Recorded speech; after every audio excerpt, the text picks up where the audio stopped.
मैं Anubha Gupta, associate professor, LBS college Kotputli. आज का हमारा वीडियो है बीएससी पार्ट 3 के लिए और टॉपिक है सिम्बायोसिस। बायोलॉजी में सिम्बायोसिस का मतलब है कि दो जीव साथ रहते हुए एक दूसरे का फ़ायदा करें, लेकिन केमिस्ट्री में इसे अलग तरीके से परिभाषित किया गया। पियर्सन के अकॉर्डिंग जो अम्ल और क्षार हैं उनको कठोर तथा मृदुता का वर्ड यूज़ किया गया। किसी भी अम्ल और क्षार की कठोरता अथवा मृदुता किसी परमाणु का इनहेरिएंट प्रॉपर्टी नहीं होती, अर्थात यह उसका स्वाभाविक गुण नहीं है, बल्कि यह उस परमाणु के रासायनिक वातावरण पर निर्भर करता है। अर्थात यदि कोई सेंटर हार्ड है या सॉफ्ट, यह फिक्स नहीं होता। किसी केंद्र से यदि मृदु ध्रुवणीय प्रतिस्थापियों को जोड़ दिया जाए तो उसकी कठोरता कम हो सकती है, तथा यदि केंद्र से कठोर ग्रुप या इलेक्ट्रॉन आकर्षित करने वाले सब्स्टिट्यूएंट को जोड़ दें तो केंद्र की मृदुता कम हो जाती है। इसी कारण जब अभिक्रिया होती है तो मृदु लिगैंड उस केंद्र से जुड़ने को प्रायिकता देता है जो स्वयं मृदु लिगैंडों से जुड़ा हुआ है, तथा कठोर लिगैंड उस केंद्र से जुड़ने को प्रायिकता देता है जो पहले से ही कठोर लिगैंड से जुड़ा हुआ हो।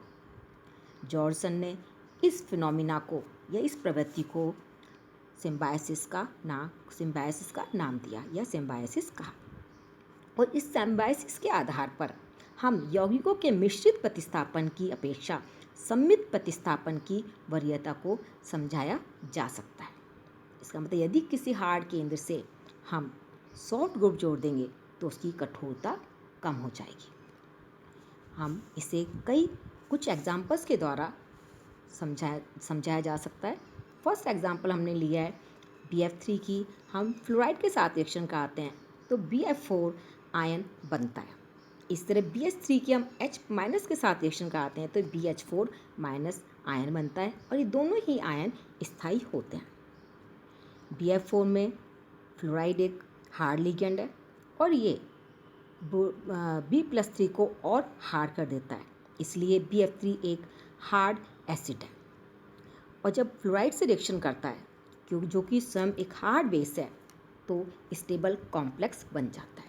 इसी तरह BH3 जिसमें B+3 तीन H- से जुड़ा हुआ है। H- सॉफ्ट लिगैंड है और ये B+3 की कठोरता को कम कर देते हैं और ये सॉफ्ट एसिड बन जाता है, इसलिए H- के साथ रिएक्शन करके स्टेबल BH4- आयन देता है। यदि BH3 H- और फ्लोराइड आयन से रिएक्शन करे तो ये H- के साथ ही रिएक्शन करके BH4- देगा।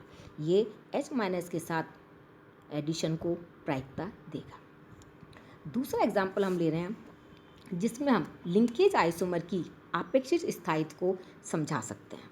हमने यहाँ कुछ एग्जाम्पल्स लिखे हैं। कोबाल्ट, पेंटासाइनो कोबाल्ट, और उसमें 6 लिगेंड जुड़ा हुआ है NCS। ये एक NCS एक M बाइडेंटेट लिगेंड है जिसमें 2 डोनर एटम है, लेकिन एक समय पर एक ही डोनर एटम बॉन्ड बनाता है। जब पेंटासाइनो के साथ कोबाल्ट के साथ NCS जुड़ता है तो पेंटासाइनो जो साइनाइड ग्रुप है जो सॉफ्ट लिगेंड है, यह कोबाल्ट+3 को सॉफ्ट कर देता है। और यहाँ पर NCS जब नाइट्रोजन से जुड़ा हुआ है ये हार्ड बेस है। और जब क्योंकि सॉफ्ट ग्रुप है, जब साइनाइड ग्रुप जुड़ा हुआ है तो ये साइनाइड से जुड़कर HCN के सल्फर के एटम से जुड़ जाता है और ज़्यादा स्थायी लिगेंड बनाता है। तो जब कोबाल्ट के साथ सल्फर के थ्रू 6 लिगेंड जुड़ा है तो वो ज़्यादा स्थायी है। इसी तरह रोडियम कॉम्प्लेक्स लिखा हुआ है इसी टेबल के अंदर नीचे, जिसमें रोडियम 5 NH3 ग्रुप के साथ और एक HCN ग्रुप के साथ जुड़ा हुआ है। इसके अंदर ये कम स्टेबल है क्योंकि NH3 एक हार्ड बेस है और रोडियम के साथ ये उसकी कठोरता को बढ़ा देता है, जबकि जब HCN सल्फर से जुड़ा हुआ है तो ये सॉफ्ट लिगेंड है। इसका दूसरा आइसोमर जिसमें ये नाइट्रोजन के द्वारा जुड़ा हुआ है HCN ग्रुप, वो ज़्यादा स्थायी है। मतलब पहले यदि ये जो लिगेंड है कॉम्प्लेक्स है, रोडियम के साथ जब 5 ग्रुप जुड़े हुए हैं, एक हार्ड है और ये डायरेक्ट करता है कि 6 लिगेंड जो इससे जुड़ा हुआ है वो इसकी हार्ड साइड से जुड़े।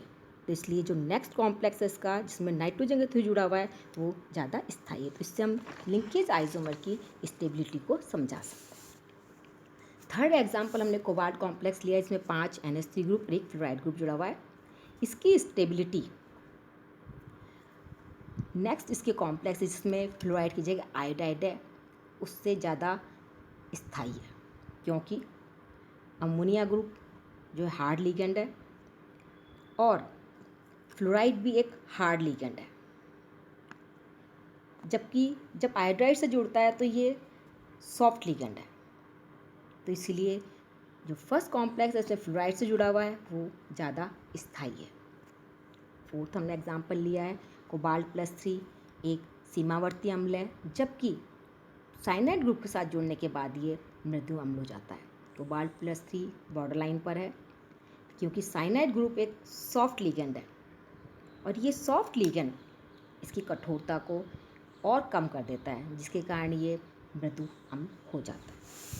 तो काफ़ी रिएक्शंस को हम इसके बेस पर एक्सप्लेन कर सकते हैं, लेकिन कुछ कारक सहज जीवन का विरोध करते हैं। 2 कारक हैं, पाई बंधन प्रभाव और स्टेरिक हिंड्रेंस, जिसे हम पाई बॉन्डिंग इफेक्ट और त्रिविम बाधा कहते हैं। 2 फैक्टर्स हो गए, पाई बॉन्डिंग, पाई बंधन प्रभाव, और दूसरा है त्रिविम बाधा। पाई बॉन्डिंग के लिए हमने पैलेडियम का एग्जाम्पल लिया है, जो कि एक स्क्वायर प्लेनर कॉम्प्लेक्स है, जिसमें पैलेडियम बाइप्रिडीन और NCS के द्वारा जुड़ा हुआ है। बाइप्रिडीन की पाई बॉन्डिंग एबिलिटी है और जब NCS ग्रुप सल्फर से जुड़ेगा तो भी उसकी पाई बॉन्डिंग एबिलिटी है, लेकिन बाइप्रिडीन की पाई बॉन्डिंग एबिलिटी SCN से ज़्यादा है।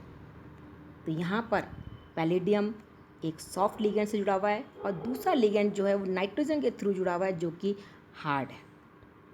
यहाँ पर सिम्बायोसिस की पालना नहीं होती, इसलिए नेक्स्ट एग्जांपल प्लैटिनम है।